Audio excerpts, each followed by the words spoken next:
Welcome to the Profitable Cleaner podcast. Join your hosts, James Harper and Angel Sandoval, bringing you the experts, discussions, and knowledge you want. We talk about sales, technology, marketing, operations, strategy, leadership, mindset, health, God, and so much more. Now, are you ready to profit? All right. What's up, everybody? Welcome to the Profitable Cleaner. My name is Angel Sandoval, and today we got an awesome guest. I'm super excited. I've gotten the chance to meet this individual multiple times in person now. And I know he's also going to be one of our experts in the expert panel for the Cleaning Profits event. Mr. Dan Schindler, welcome to the podcast, brother. Man, I'm super excited to be here. I can't wait to get rolling. I know. I'm super excited. It was we met at BOMA Houston, huh? Yeah, we did. Yeah, that's it just worked out the way it did. I know. And then you recommended me the church that I go to now, man. I'm gonna go on a retreat here next month in about 30 days. So, it's kind of crazy that that's how our relationship started. It was like you knew about the Profitable Cleaner, and then we met in person. You're like, I'm doing a podcast, and then I'm like, I need a church, and you're like, here's a church. So nothing to do with the actual business, but we ended up here. Yeah, now we're like best friends. I know. I'm about to move to Dallas. No, I'm just kidding. Come on, bring it on. We'll see what the wife says. But no, Right. Dan, what's been impressive about you, man, is been three things. And I don't even know you. I don't even think you know this, but I prepared to say this. But one is the way you invest in your learning and development has been impressing. Two, you're powered with acronyms. I'm really good with acronyms, but like you're really good at acronyms and like building things like the creative side.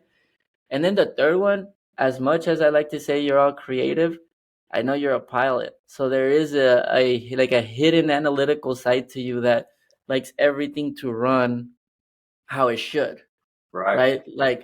Like almost like things should be ready before takeoff. And I think like me personally, I'm the guy that would get in a plane without knowing if it's gonna fly or not, which is just not the right way to do it now. So Yeah. would you mind just walking us? Tell us a little bit about your story, man. Take a couple minutes, share with the people who's listening today.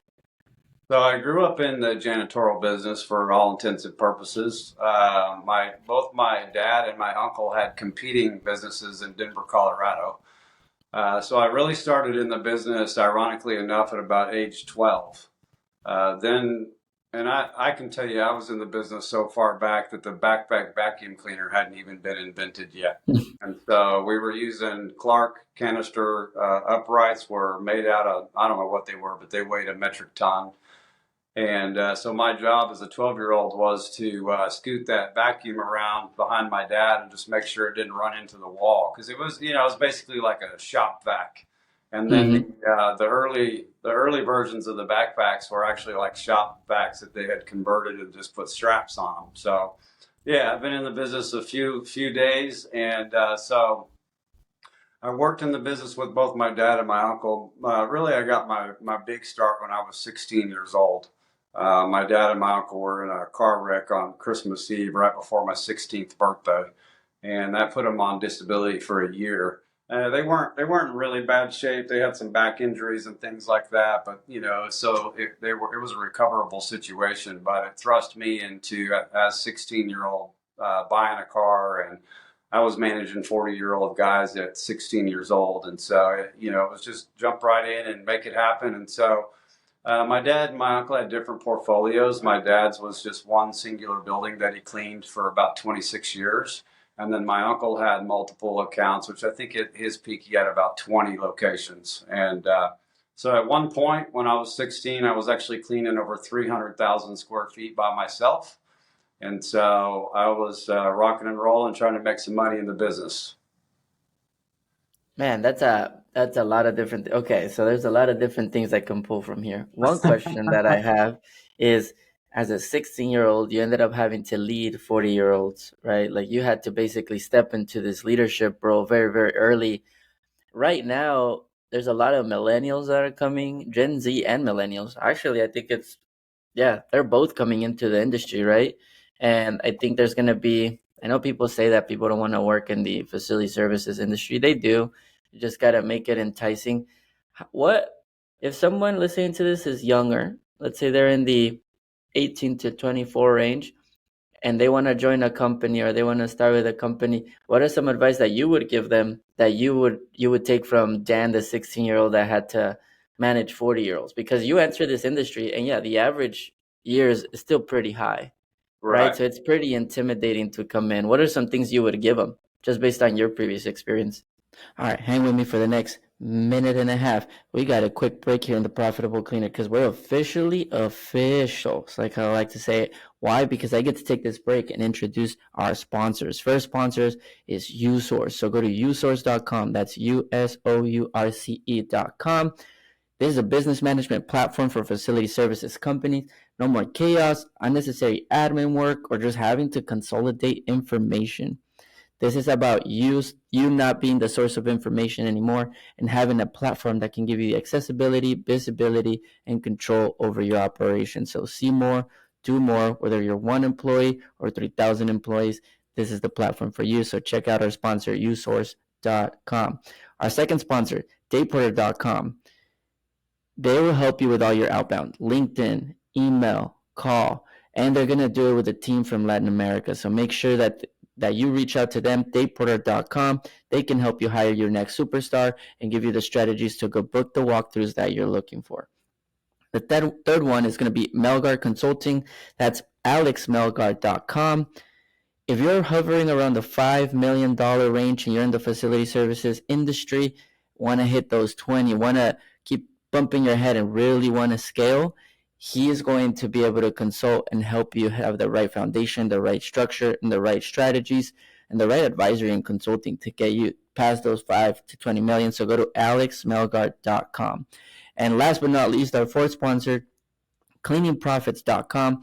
That is our annual event for facility services CEO, executive teams, leadership teams. Bring them out. This is all about transformation. It's all about training. It's all about community. And it's held once a year, this year, September 12th to the 14th.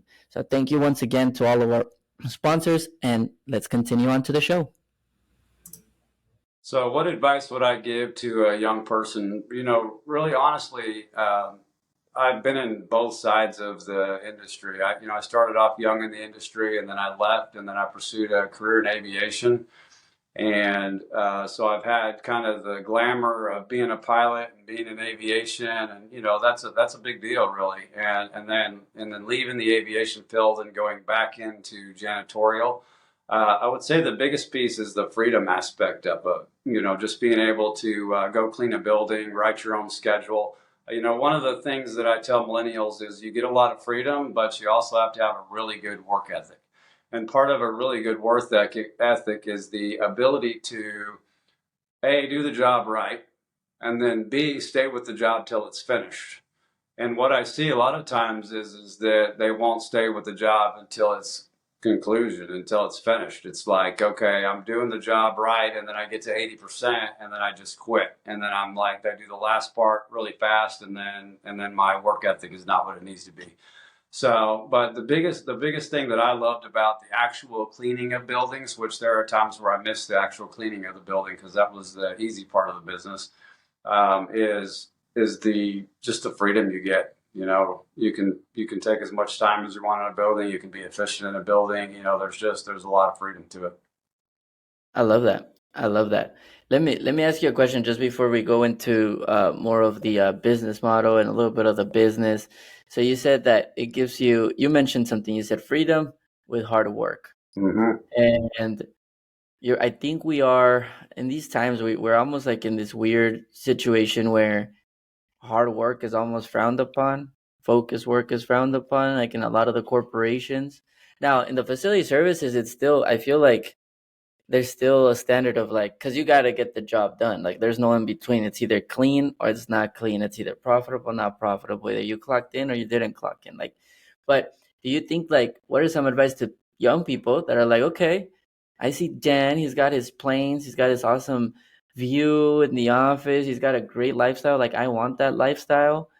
What are some of your rules when it comes down to hard work, finishing the rules? What are like some of those philosophies that people could take? I think that what I see a lot of is that the up and coming generation, they want instant results. And instant results, like you do something here and then you come back and you come in the next day and you expect to be a millionaire. And it doesn't work that way. It's the little stepping stones along the way. One of the things that I've done over the years is I actually built an airplane. And one of the pieces of advice that they give you when you're building an airplane, and it's much like a business, is that do something productive every single day.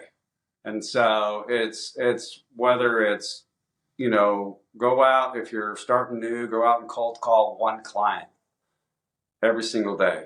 And then the next time, try to cold call 2 clients. And then don't expect that money is just going to rain in. It's just consistency over time.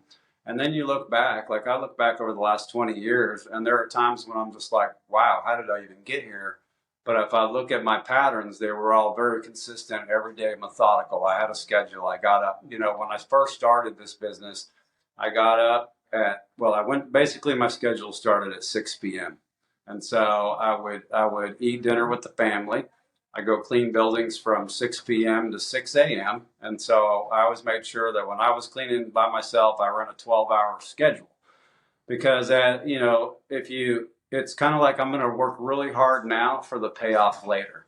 And so I knew that if I worked for 12 hours straight and I kept doing that consistently, so then I'd get home at 5 or 6 in the morning and I'd sleep for 4 hours, and then I'd go out and do sales calls from like 10 a.m. to 2 p.m. And then I'd go home, rest a little bit, have dinner with the family, and repeat. And then on the weekends, I would do extra, things, strip and wax and carpet cleans and things like that to bring extra money. And then not be in such a hurry about trying to hire people to, I see a lot of young, like, some of our subcontractors and stuff, they'll start out in the business and they'll want to immediately, like, I want to hire 5 helpers. I want to do all this.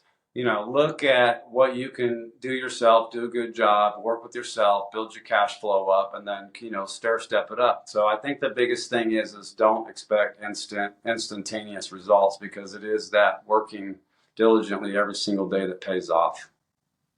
Yeah, I think it's crazy to think that that's a skill set in itself, knowing how to knowing how to be patient with the results. And I don't even know if it's patient, because patient sounds wrong. Patient sounds like I gotta wait for something, but in reality, it's doing the work every day and then waiting for it to like get to you, right? Because I feel like some people say they're patient. Like, I'm not a patient person. I feel like I act with a lot of urgency all the time. I just don't care about the reward yet. Like, I know that the reward will be a result of the output that I put every single day, right? I think a lot of people put the reward first instead of focusing on the output, right? And so I think that's where people get stuck. I will say this though. Obviously, I've interviewed a lot of people, different people with different business models here in the podcast. And I remember visiting your office in Dallas. Visit it. That's all I'll tell people. Just visit it. It was eye-opening.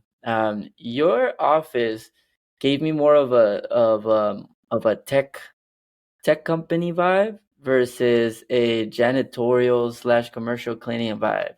Like, it made me wanna work, but like in a different way. I don't know. Almost like, yeah, I don't know how to explain it. It was a hell of a view. It was a hell of the people. The walls were decorated, motivation everywhere. It looked like a startup. It looked like a startup, even though you're not a startup. Would you mind telling people a little bit about, how big have you guys grown? And then kind of your thought process on building that environment for your team.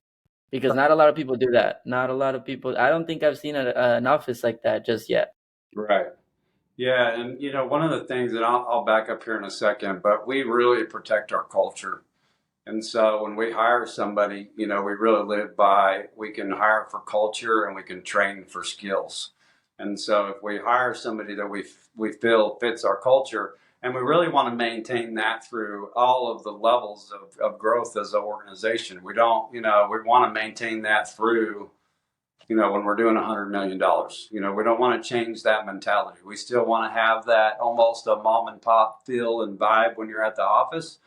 but yet be able to conquer the world at the same time. And so the ability to hire somebody for culture and then have the right training processes in place to make sure that they're trained, to meet our standards or whatever. I think the first part of your question. So one of the John Maxwell. In fact, we were just doing a leadership. Every Thursday we have a leadership training for our leadership team, and we rely on John Maxwell a lot for that because he's got such great material. But one of the things he was talking about in our last session was the law of the lid. Have you heard of that? So the law of the It lid. sounds familiar. It sounds familiar. Yeah, so the law of the lid is basically like you're here and this is your capacity for whatever it is, whether it's your job, it's your growth, and then you can only grow to where that hits. So you constantly are hitting that lid. And so what I constantly try to do with myself and with my team is to try to move that lid. And the only way you can move that lid is to gain new skills through training. A lot of emphasis on training here. And that's like, and I mean more than just learning how to clean the toilet. I mean how to be an effective leader, how to go out into the marketplace and show, hey, we're leaders in our marketplace. This is how we're gonna present ourselves to our customers. This is how we're gonna treat our crew members. And so, that it's a trickle down effect. I have to set the direction that we're moving, and we all move that direction. So, I but like that. I'll talk for a second a little bit about, some of my own personal lids. When I first started out in the business, I thought when I got to the $1 million a year in revenue, that was really, I had arrived, and so what happened for me, I was actually going to church with a guy that had a janitorial business, and I remember sitting and talking to him, and he was doing about $12,000 a month in revenue at the time. And I was doing maybe 2,000, I was making enough money to barely put food on the table. And I remember sitting there thinking like, wow, if I could ever get to 12,000 a month, that would be something else, And so we just kept marketing and growing. And the next thing you know, every year we're doubling. And then I got to that $1 million revenue mark, and I thought I had arrived. I basically stopped working. Like I was like going in there, like I said, I built an airplane. So I was in the hangar working on my airplanes, because I had reached my own lid of my own thinking, my own mentality of like, this is it. I've arrived. This is all there is to it. And then one day I woke up and I was like, what am I doing? Like there's so much more potential in this industry and in this business. Like, why do I feel like I've arrived at $1 million? And so I started seeking out resources and training and, from the sales perspective all the way through to operations to leadership to help me break through some of those mental roadblocks that I had to be able to get above that lid and keep raising that lid. So we were sitting around with our team the other day and we were like, so one of the things Maxwell asked is like, well, number one is what's your lid capacity? And then number two, what's the team around you? Because we're the sum total of the 5 closest people that we have hanging around us. And so, I consider if you look at the workplace, you spend 8 hours a day of your life there. These are people that are big influences on your life. And so what do those 5 people look like? What are they whispering in your ear? What are they telling you? Are they telling you, yeah, we got this, we're a team, we're going to conquer the world? Or are they telling you, you can't do this, you're not good enough, you're not whatever? And so, the key, and back to culture, is to be able to look at yourself, understand where your lid's at, how to drive to higher levels through that process, but then also look around the ones, I view certain relationships like they're there for a season. And some relationships are there for life. And what I try to do is bring those 5 people around me that are my lifers, that we all have kindred spirits, we all have the same mindset about things, and we're all driving for the same goal. Because if you have somebody that's not driving for the same goal and they're just, they're tied around your ankle and you're trying to drag them along, you're just not going to accomplish anything. I think what you just hit on right there with the law of lid is really cool, especially with like the 5 people around you. I think a lot of the times when we hear that, a lot of people don't look at their workplace. They look at who are the 5 people I think of. I think of my wife. I think of my kid. I think of this, and it's like, well, but if you're working, more than 5 hours a day, you're probably, and which is most of us, right? You're probably spending more time with your workplace. So it's like, who is your right hand man? Who is your executive assistant? Like, how are you leveling up everybody around you? Because you will conform to that average, right? So that's such a good point that you brought up there. Let me ask you a question. It's entrepreneurship is interesting because you're right. You hit a certain goal. You're like, interesting. I feel good. Yeah. And then the next day you're like, or a couple months out, you're like, okay, that's not it. And then you go and you take these bigger risks in hope for bigger rewards, right? And so I think one of the keynotes was telling us like a while back, he's like, it's crazy. Like I could literally be at 10 million and now my brain's like, well, let's go for 20 million. And it's like, I could stay here in this safe box making $200,000-300,000 a year. I don't need to do anything. But instead my brain is like, or we can risk it all one more time and double. And it's like, okay, here we go. Where do you think that comes from? I know you hang out with Coach Burt. I know you've been with Brad Lee. And Andrea was even telling me you brought another speaker, the author of Nobody Cares, to Yeah. your team. So where do you keep that drive going now, man? And how big are you guys now, by the way? As far as people, we're Yeah, about, I would say we're roughly about 400 crew members. that's We had, crazy. I was running our day porter run the other day. We're running about 47 day porters. So Nice. yeah, we're Hell yeah. so Congrats. I think that an entrepreneur or a leader of an organization, one of the things that I'm really learning right now is the visionary aspect of being the CEO of an organization. When you're early on in business, you have to wear many hats and you have to execute multiple divisions, departments. You know, you're the one man band. So at one moment you're an operations guy, the next moment you're a sales guy. And then in the midst of all of being in the mud of all that, you're trying to cast vision upon whether it's just you by yourself or your team or whatever. And so the ability to keep building vision. And so that's one of the I've recently in the last 6 months or so hired a new COO, and so that I can be the one that's driving towards the vision, the goal, where we're going, what we're trying to accomplish, and then as we're driving towards that, then the rest of the team executes whatever that vision is.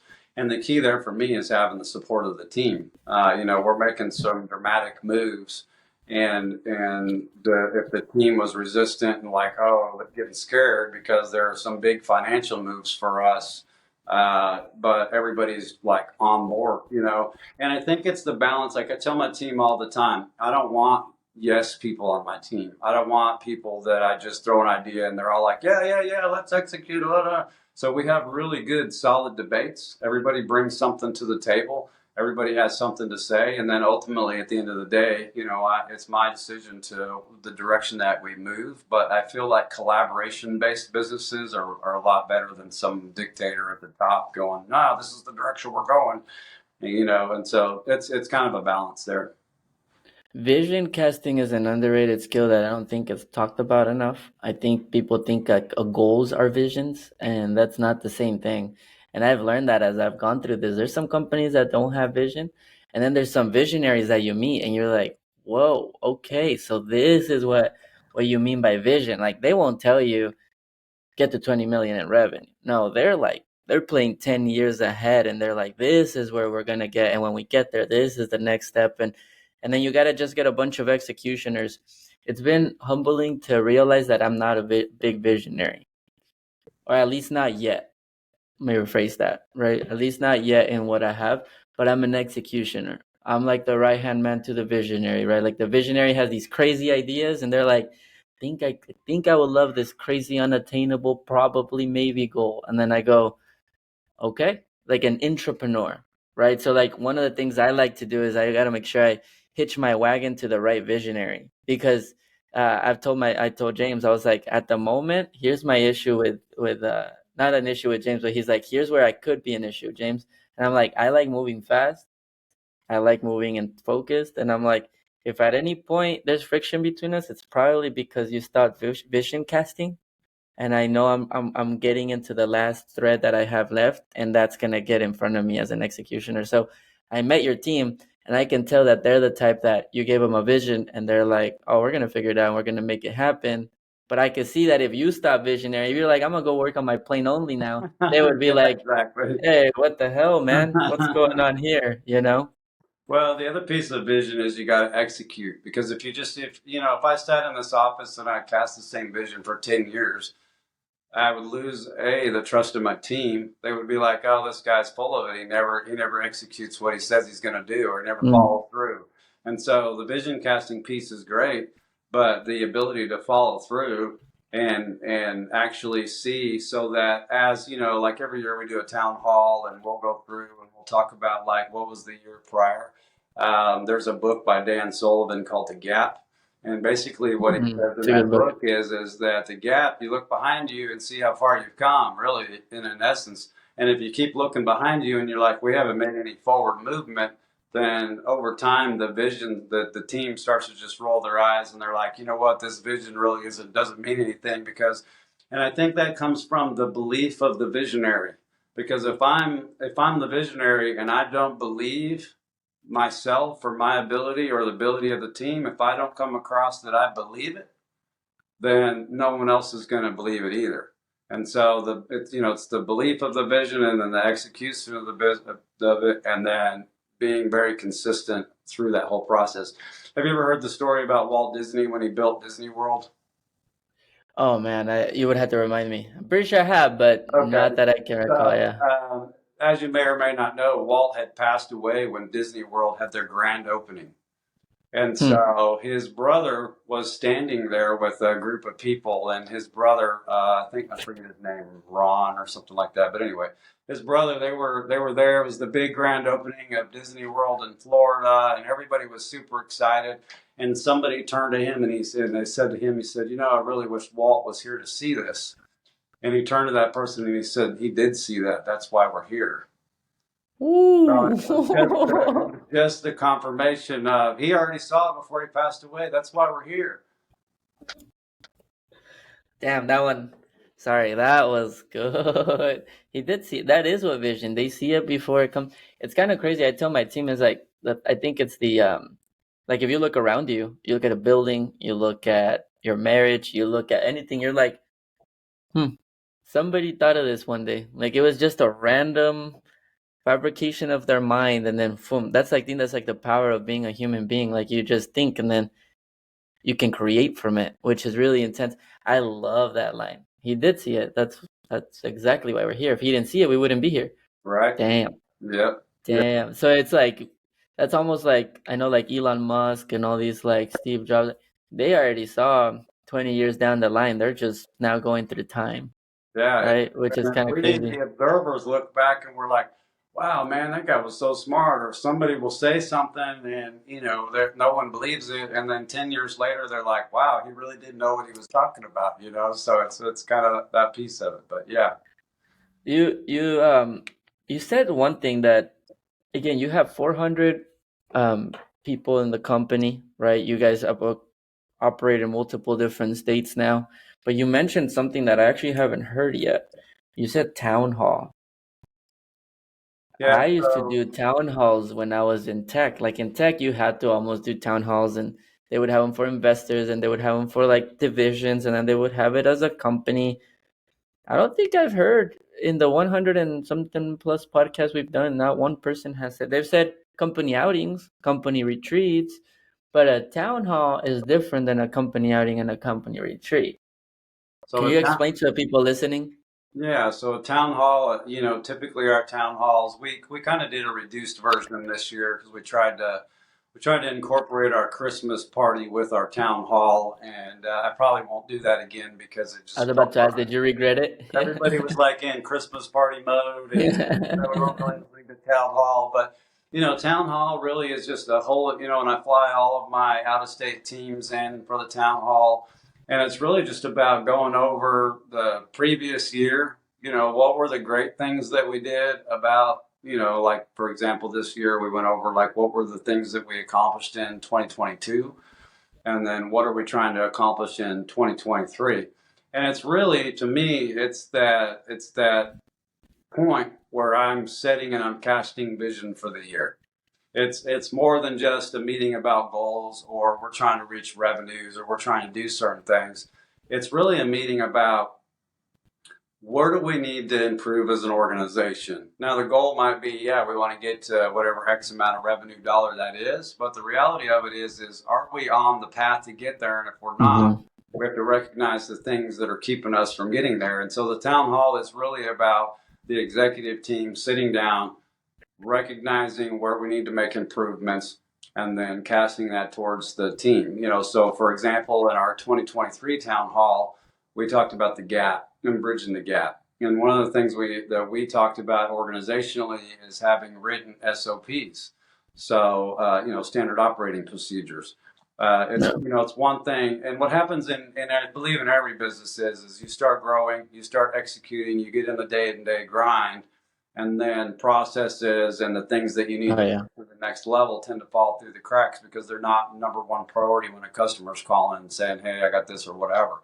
And so basically this past year I cast it to the team, like our focus for the year is going to be establishing every single department's SOP and getting those written and hardbound and a place for somebody to go back and reference what we're trying to do in our processes.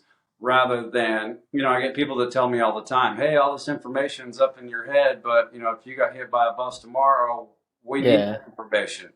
And so it's about taking all the processes and all the thoughts and all the things that I think about, putting it on paper, and then creating an SOP out of it so that everyone in the organization has a blueprint to follow. And so that was really just kind of an abbreviated nutshell of what this past year's town hall was. And I actually told the team, like, hey, if we have to hit the pause button and we don't have any growth this year because we're working on this, like we're going to shelve the company growing, and then we're going to, we'll grow or whatever. Well, what happened was I ended up buying another company in February and we doubled our size. So even though we were focusing on SOP and another whole other process, our 2022, part of our growth strategies for that was to start acquiring companies. And so interesting. Even though we were focused on one thing, we ended up actually doubling the size of the company. So it was kind of cool how that worked out. I have a question on that. So the town hall, it sounds like it's more for executives. Do you roll it out to the other team members? Like, do you do like something to let them know updates and stuff like that? If not, that would be really cool. But I have a feeling you might. So the town hall is the internal IFS employees, but then we have monthly meetings with our crews, and they can either Zoom in or the ones that are local, they come to our office, and the ones that come here, we'll buy them lunch. And that usually is super abbreviated, kind of an update of what's going on. Maybe if there's a change in process. One of the processes through the SOP is we're trying to standardize a lot of things like the chemicals that are being used in buildings and, not showing up to a building and seeing a chemical that we told our crew that was not allowed in a building, but you show up and it's in the janitor's closet anyway. And so it's a lot of those standardizations. And so we try to have a monthly meeting where we bring them in and say, okay, here's some updates. And again, we have one of our rooms set up as a Zoom room. So anybody that's in one of our outlier states or Louisiana or Arizona, or wherever we're at, they can all just Zoom in at their leisure and kind of hear what we have to say. And I mean, again, I'm telling you guys, if you can find the time to connect with Dan and go visit, or you come down to Dallas for whatever reason, I'm telling you, you just have to see the office because it's like, you can see the janitorial, of course, but it's like, it is techie. Like the fact that you have a town hall room, a Zoom room, or a training room. I remember seeing that, right? Like, I think that's really cool. Like, you could tell that you guys really do value and cherish personal development, team development, business development, all that. I have a question before I forget this, but what made y'all choose to acquire? Because the acquisition, what's one of the topics we're gonna have at the event? Acquisition's been growing a lot, but it's usually you competing against a VC now. Now VCs, venture capitals are trying to get into the game because of cash flow reasons, right? Let me ask you, why'd you decide to acquire? Did it kind of happen mainly, or was it actually like a strategy that you're like, let's do acquisitions instead? So you and I are both believers, and my organization, we're proud of it. We don't flaunt it, but we don't hide it. We're a Christian-based organization, and so all throughout the steps of being a business owner, I've just allowed God to open doors. And so we had our town hall, and we talked about acquisitions as one of our pieces. And this deal literally it was a God thing. It literally just fell in our lap.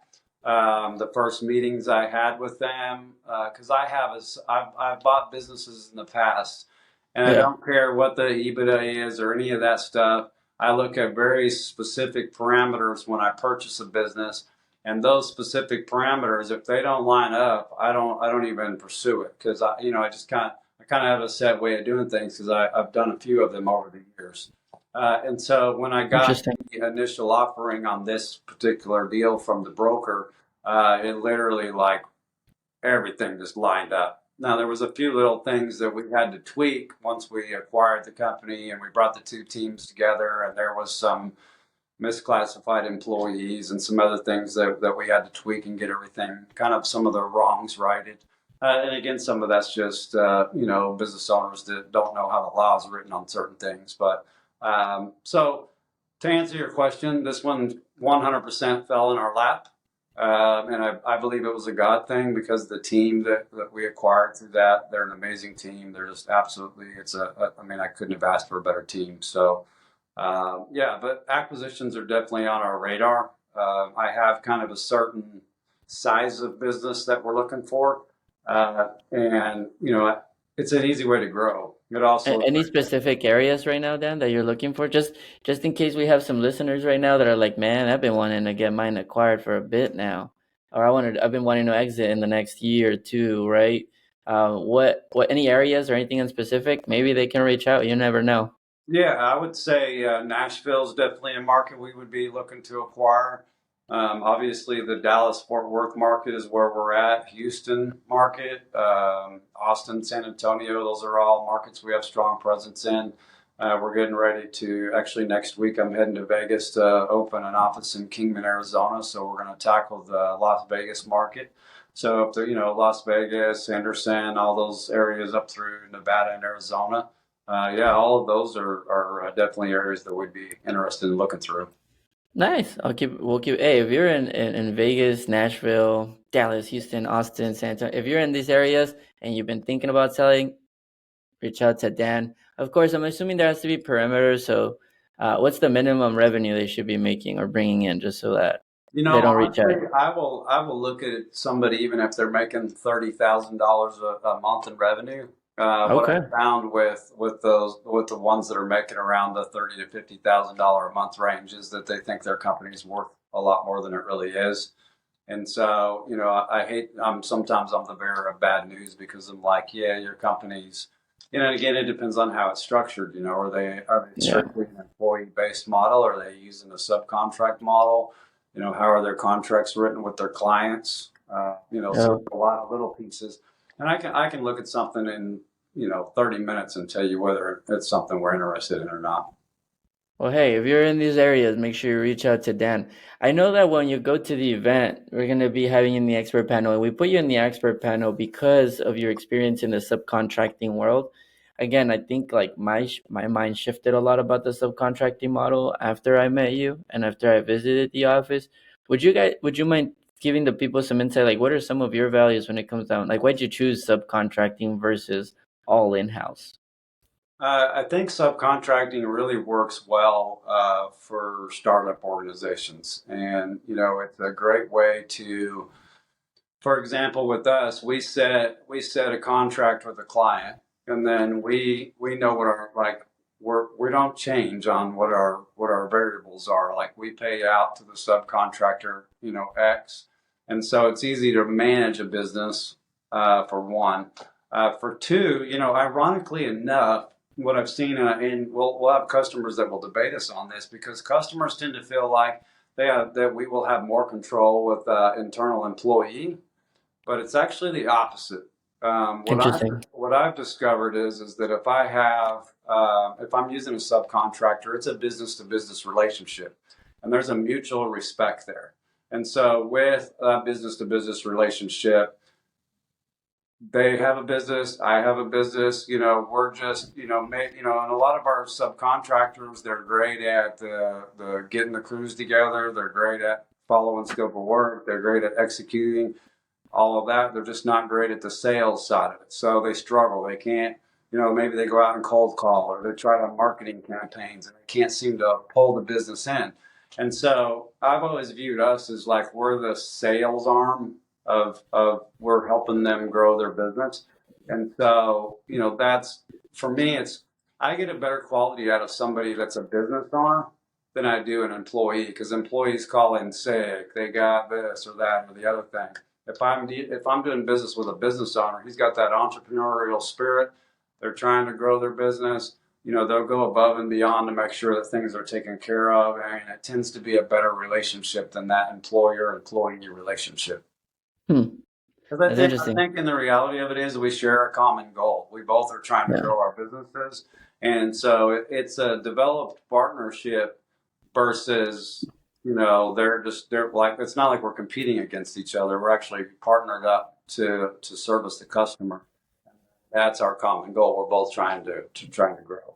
So Yeah, and I think what you said right there though is like common goal, again, that's also part of vision casting, right? Because if you can't like if a sub's vision, or because they don't want to just clean, don't get me wrong, some want to clean one building, they're good, but there's some that are like, I do want to be, I'm down to be a subcontractor for you, but I want to get to the point where I have 50 accounts, yeah. not 10 accounts. And so can you, again, that vision casting from within, can you say, yeah, I can get you there if you Oh, follow A through Z? 100%.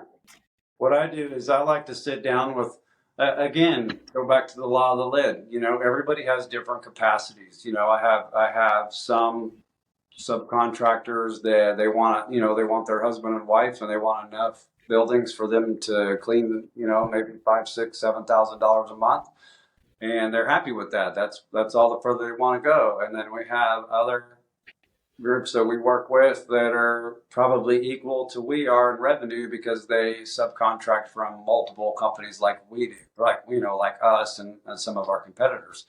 And so you have the gamut all the way through. And I think where, like, from the subcontractor perspective, where people get disillusioned is they want to go out, they want to do their own marketing, they want to try to get their own direct to customers. And they don't realize how hard that is. That's a tough grind. But then Yeah. B, they think that us, like if in our world, we call ourselves a prime contractor and then they're a subcontractor.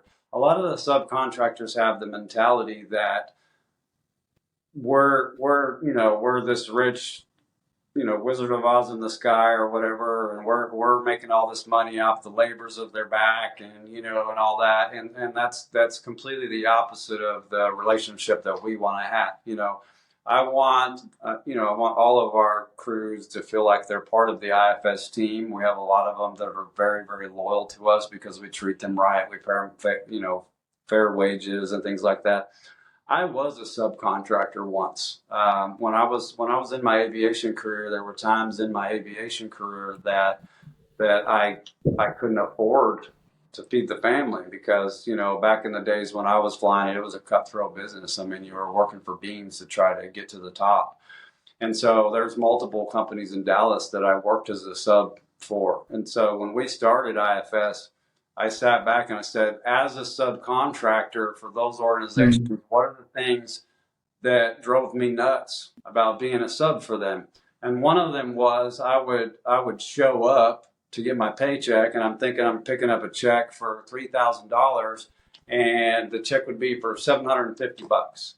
And I'd say, like, how in the world can I feed my family? And they'd say, well, the customer didn't pay, and we only pay you when the customer pays, and just all this red tape you had to go through just to get paid. And so one of the things we did early on in business was we said, number one, we're going to pay our people regardless of whether we get paid from the client. Mm. And so once our subcontractors get into our pay cycle, they get a check every 2 weeks like clockwork. And they don't hear from us, oh, well, that client didn't pay or this or that, and we're sorry we had to deduct your check or any of those things. They send us an invoice, we pay it. They don't have, the only time they ever hear from us on whether they get paid or not is if we have to cancel a customer for non-payment over a 90-day period or whatever like that. Yeah. So, That's interesting though, but like that's a good relationship to have. You're removing a lot of the problems that they would then have to go and try to collect. They would try to do all of that. And so it's down, you built it as if you were the sub, which I think that's why you've been able to grow it to where it's at as well. Yeah. I have a weird question because I don't know why my brain brought this question up here, but I'm like, do you guys care if a sub works for other companies? No, Like that? I mean, oh, we actually encourage it. oh, The reason being is actually in our subcontract agreement, we have a line item that basically says you can't mess with our customers, but we encourage you to go work for other prime companies. interesting. Because what happens with the labor board, if you ever go through a labor board audit, they try to legitimize the subcontractor relationship to make sure that it's a legitimate actual, because what happens is you get misclassified employees. You have somebody and you're like, okay, I'm going to pay these a 1099, but I'm still dictating to them where they got to work, when they got to work, what they got to do. And so the labor board or the IRS, they look at those as misclassified employees, and they can actually go back. If you don't have your paperwork or your ducks in a row, they can actually go back and back charge you all the 941 taxes on individuals that they might consider misclassified employees. And so where companies where they get, especially in our industry, where they get messed up, and we're sharing all of our top secrets for the event, but that's all Okay, right. it's okay. But where they We'll go get deeper in there. messed up is, they don't have proper paperwork in place. They don't have business-to-business contracts. Like, for example, we only pay business on checks. We don't write checks to individuals. And so companies, you'll see them all day long. They're writing checks to individuals. These guys have to be legitimate. They have to have a DBA. They have to have certain things. They have to follow the criteria, or else, it's super simple to become a business. So it's not that big of a deal. But the reality of it is that's one of the things you have to do to stay out of the weeds with it. And do you assist them with like, let's say they say, okay, oh man, I didn't know I could get paid to the individual. I got to do it the right way. I got to have, I'm assuming, an LLC or at least a DBA, right? The sole proprietor. So do you help them with that process? Oh yeah, yeah. We got them through the process. If they're in Dallas County, we tell them to go to the Dallas County Clerk's office. We tell them where it's at, how much it is, and walk them through that whole process. And then, we're actually, as part of our vision is, and you can see the board behind me, our acronym for our company culture is DISH. And the very top line on that is Dream Builders. And so part of dream building is not only for the internal IFS employees, but for all of our subcontractors and our entrepreneurs. And so part of our vision casting is get to the point where we're helping young entrepreneurs, where we're setting up we'll help them set up their QuickBooks. We'll help them with some very basic and elementary entry level type business things, so that they don't get in trouble down the road. One of the things that got me in trouble early on was Texas charges sales tax on janitorial. Well, if you get into business and you don't know that you're supposed to charge sales tax, and the state of Texas comes at you and says, hey, you've been in business 10 years, but you've never charged any of your customers sales tax, guess what? You're going to pay all that sales tax and all that revenue for the last 10 years or whatever. And so I knew we had to pay sales tax. We had a QuickBooks glitch early on in business, and we had an accounting error that we had our very first sales tax audit, and it cost us $94,000 of errors when we were early in business. And those were one of those crossroads in business where I thought, I'm about to go out of business. And again, God intervened, and some people came in my life and they helped us get through that. But at that point in business, I didn't have two pennies to rub together, let alone write a check to the state for $94,000. And so it's just those little things that are the gotchas that'll bite you if you don't educate yourself, research, and understand the states that you're doing business in. So janitorial services, I know some services are janitorial services are taxable in Texas. Mm-hmm. Interesting. I know for a fact, like specialty service, I didn't know janitorial was taxable. So but you can either tax your client or you can eat that, but you have to document and pay that, right? If you choose to. Yeah, it's 8.25% sales tax. Yep. And so what the state of Texas did was, because they didn't have a written law for sales tax for janitorial companies, they went and actually wrote a secondary law so the janitorial companies would be required to collect sales tax. And so, Yeah. So if you don't collect it, are you paying it for, like, let's say right now I'm in Texas, let's say I'm a cleaner right now in Texas and I go, oh shit, I just heard Dan's podcast. Oh, I haven't been charging for the last, let's say I don't get audited, but this year for sure, I'm like, all right, let me get ahead of it. Do I add it to my client, would you recommend, or would you recommend just kind of look at it and see if you can, because you could pay it out of pocket too, right? You just got to document that you're doing it, or no? Is that possible? I might just be making stuff up at this point. Yeah, so the first thing, let me make clarification on part of that. If you're subcontracting from us and we're the prime, we're the one that collects the sales tax. So none of the subcontractors, if they're doing 100% subcontracting, they don't have to worry about the sales tax piece because that runs through our office and we manage that. And then, the state's not going to collect double sales tax, so they know we're collecting the initial sales tax, and then that's running through that direction. So if you're a subcontractor, you really don't have much to worry about. It's your direct to customers. If you have somebody that you've written a contract with and you're actually doing business directly with that customer and you're in the state of Texas, then like on all of our invoices, we add the sales tax as an additional charge because that's not part of the number that we figure when we're looking at our P&Ls and stuff like that. That's a sideline item. But if you have been tooling along and you're like, oh wow, I didn't know we were supposed to collect sales tax, then immediately get yourself registered with the state and immediately start filing and just pick up where you left off. Typically it's the lower revenue companies that don't realize they're supposed to do that. So just kind of pick up where you're left off and then cruise along and then start charging your customers additional sales tax on that. Maybe you get a kickback from the customer. Just say, look, it's stated. There's nothing I can do about it. State of Texas requirement. But I definitely Yeah. wouldn't. I definitely wouldn't buy it into my revenue at 8.25% to go pay that out of pocket. Yeah. So But your company is nice enough to not pass it down to the sub, but some companies, even as the primes, they can pass down the tax to the sub, right? Or no? That's not they're possible. 100% Okay. responsible for it. Yeah. Okay, good. I just wanted to play devil's advocate just to see, because you just never know. Nowadays, I was like, maybe if I say that, he might be like, yeah, so watch out. So no, so subs, as a 100% sub, because there's a prime, you shouldn't be paying the tax. The prime should. Okay. Right. Yep. Yep. Man, I can see, like I'm telling you, I know that we could go deep into it, but I know we also get you in the expert panel. So it's going to be interesting because a lot of companies there say they don't sub, but then the way they classify their employees, they might be subbing. And then some classify them as 1099 thinking they're subs, but the way they're managing and the equity might, if they get audited, they might be claimed as a W-2, right? So that is interesting. Yeah. I am pumped to have you talk on that because I know I can already think of a few people that I'm almost thinking they're going through something because of it. And not to Yeah. get into like labor law and all that, because if we do, that's another form of protection, right? The way you put your agreements. Man, Dan, thanks for being here. I do have one question. I have two questions for you left. Unless you want to say anything before these last two questions, they might be all completely random. Nope. Go for it. All right. So the first question that I have for you is,